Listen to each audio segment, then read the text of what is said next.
The Chauvin verdict is in. Hello, welcome to another news program under the First Amendment to the Constitution. And right now the whole world is talking about 9 minutes and 29 seconds, the time that an officer kept his knee on George Floyd's neck.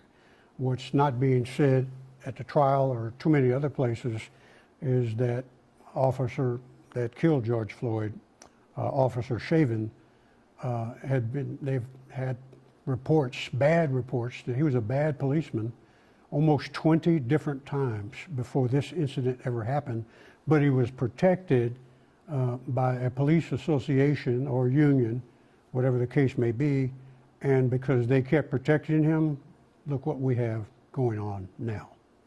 Well, there's a couple of very important news items. First off, I would like to say that the Community of Churches for Social Action, CCSA, unanimously voted to support Proposition B, which would curtail the police association's power, decertify them, and they did encourage all those who believe in transparency and accountability of the police department to do the same.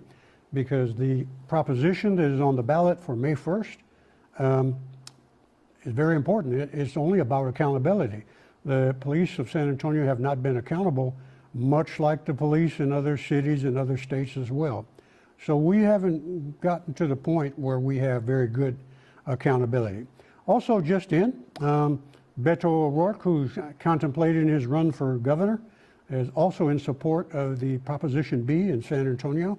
So very big, two great big important endorsements. And the San Antonio Express News has endorsed Proposition B, voting yes on Proposition B to curtail the lack of accountability on the part of the San Antonio Police Officers Association. Well, let's just go over a few things that have been a problem here in San Antonio. And they're basically cover-up tactics that bad police officers use, and there's a multitude of them. I won't get to name them all, but I'll give you a few, enough of them to get you to understand. Sometimes when they keep screaming, get on the ground, they keep screaming that over and over. When the suspect is not resisting or has stopped resisting, then you can probably expect to be beaten up. Because once you're on the ground, you're not resisting, and they keep screaming that's a dog whistle for them to beat you up. Because then they can then claim that you were resisting when in fact you were not. And then of course, after that comes stop resisting, screaming, stop resisting, when the suspect was not resisting at all or has stopped. But they keep screaming it so it looks good on tape. So this is what bad cops do. They also oftentimes immediately want toxicology reports, as we've seen in the George Floyd trial, because supposedly when you take certain drugs, you turn into the Hulk and nobody can control you. And we all know that's a fallacy and just an outright lie. Claiming that a suspect had a weapon when there was none, that's often done. In the past, they used to have what they call a throwdown weapon, where they would confiscate guns from criminals and then use them in a very bad way, in a bad killing of a person, and throw the gun down on the ground to make it look like the person they just killed had a gun when in fact they didn't. Using a gun or any other type of weapon with no fingerprints on it and throwing it down when the suspect has had no weapon is generally an indication of something very bad going on and a bad cop attempting to hide his criminal activity. Filing false police reports, some officers have been fired for that. They will often do that, the bad ones, not the good ones, or cut off their cameras when their dirty work starts. So these are all tactics that police officers use. No good police officers that should be fired and stay fired, and that's the key on that. Telling lies about how they know the law when they stop you. They often will quote a law that's no longer in existence or make up some law. Smith versus Kennedy says I can search your car. No, it doesn't. They can make that up. And guess what? They're legally allowed to lie to you. That's why it's best you don't answer any questions at all. Telling lies about the law, that includes lies that you don't have the right to film them, or lies about they don't have the right to search your car unless they have probable cause. So these are all of the tactics that bad police officers actually use, and that's not all. There's a whole lot more. So voting yes in this proposition coming up is for accountability. It has nothing to do with defunding the police. And this San Antonio Police Officers Association has perfected the lie that Proposition B will defund the police. If you read it, it says nothing about defunding anybody. It's about accountability. And it's very simple to read that when you go to vote. So having said that, they also say that San Antonio is not like some of the other cities with really bad police problems. Yes, we are. It's just the fact that this particular police association is just very good at hiding all of that. So that's where we get with that. San Antonio Police Officers Association like to spread the lie that we're not like these other bad cities. No, we are. And here's why. The SAPOA contract with the city is designed to hide abuses, designed to hide the past criminal or abusive behavior of an officer. We had an officer call a black man the N-word over and over again. Tim Garcia, he elected to go to an arbitrator, and the arbitrator was a racist because the arbitrator ruled, well, he was just having a bad day, and calling someone the N-word, you know, he shouldn't be fired for that. That's basically what it amounted to, which pretty horrible stuff. Another officer, not just Tim Garcia, Lee Rankin, was fired 6 times for domestic violence, racial slurs, and harassment, and retired with or under this corrupt association contract. Astoundingly, he was allowed to retire. The data is there for all to see, but the association is also using minority police officers to carry their racist water, their abusive water, by sending them into the community with a battery of lies that they've been told to bark to, including a leaflet that is no doubt racist, where it shows that people who are fighting for justice are fighting to defund the police. That's a total, absolute, outrageous lie that they are spreading. And also that leaflet displays some violent acts that people committed that have nothing to do with this vote or the people that put the vote up, because these people are peaceful. So Fix SAPD is a peaceful organization. It's not involved in riots or anything like that. So there's some problems. So lie number 1, we're supposedly defunders of the police. Outright lie.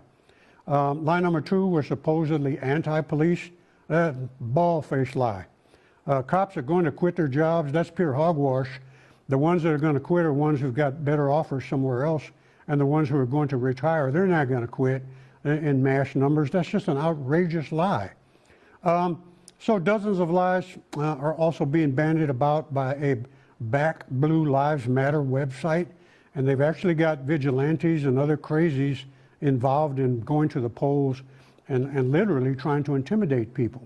One of them even asked a person that was working the poll, holding a vote yes for Proposition B sign, "You must not be from Texas." Well, and the response should have been, well, you can't be from San Antonio with a comment like that. So, but this is the kind of intimidation that they use, and most people are not going to be intimidated, not at all. So that's not going to work. Fake comments by being posted by extremists from this Back Blue Lives website, and some of them are using fake names on their posts on Facebook and Twitter, and that leaflet, of course, spreading the defunding lie, which could be nothing further from the truth. Bad cops are allowed to stay on the force because of this contract that overrules civil service rules. A list of abusive police officers is being compiled by citizens who want others to be warned that if you're stopped by a list that's being developed of officers who are still patrolling the streets that should have been fired, then you need to immediately call 911, because you don't know what this officer is going to do. He's a menace to society and should have been fired, but he keeps on being rehired by a police association that could care less about what happens to people. We've also had other reports.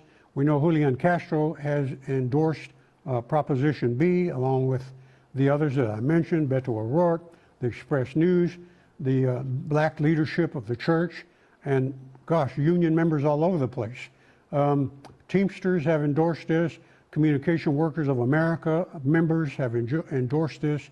And so Proposition B, it deals with the historic problem of police accountability that have festered too long in San Antonio, and it can no longer be ignored or delayed. This has to happen. So we're very much concerned about getting out the vote to get this abusive situation changed. Just so that we know, Norman Cooper died by tasing while in San Antonio police custody. By the way, when you are in police custody, the word custody means you are in their care. You're not supposed to be murdered. You are in their care, but Norman Cooper was tased to death. Jesse Aguirre died of asphyxiation, much like George Floyd, with a knee to the neck. Charles Roundtree died in custody, police custody, SAPD custody, at his home, and the list goes on and on. Marquise Jones was shot in the back. A weapon was found with no fingerprints on it. Oh, what did that tell you? Probably a throwdown weapon. So these are problems. So elimination of this disciplinary system that prevents the police chief and from firing bad officers, we have to terminate it. And the police association has not shown any goodwill to negotiate these things out of their contract. So you can't make the argument that we shouldn't take it to an election, that we ought to take this to the negotiating table. Come on, man. They don't want to negotiate anything, as has been proven over the years. So don't give me that baloney argument. That's all it is pure baloney. So if we get this passed, the Proposition B passes, we'll have to go to a new contract. And then the community will have a voice in saying what should happen in terms of accountability. And that's what they're afraid of. They don't want to be accountable under any circumstances. So we're very much concerned. And here I have the custodial report from the community. Actually, this custodial report came from the Texas Attorney General, and it's over 100 people have been killed unarmed by San Antonio Police Officer Association members in most cases. And what does it mean by unarmed? Simply means they didn't have a knife, didn't have a gun, didn't have a stick, didn't have a brick. They were unarmed over a 10-year period. And these are not figures I made up. This is the data from the Texas Attorney General's office. So don't let them fool you with the fake data that they're using. And 70% of officers who have been fired have been rehired under this police association contract.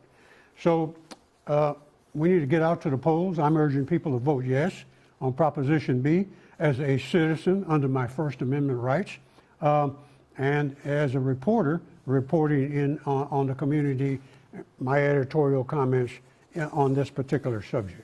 So there's a lot has happened. A huge mass of people are now supporting voting for Proposition B, and so the intimidation tactics that these back to blue extremists are using and some members of the association are using, it isn't going to work.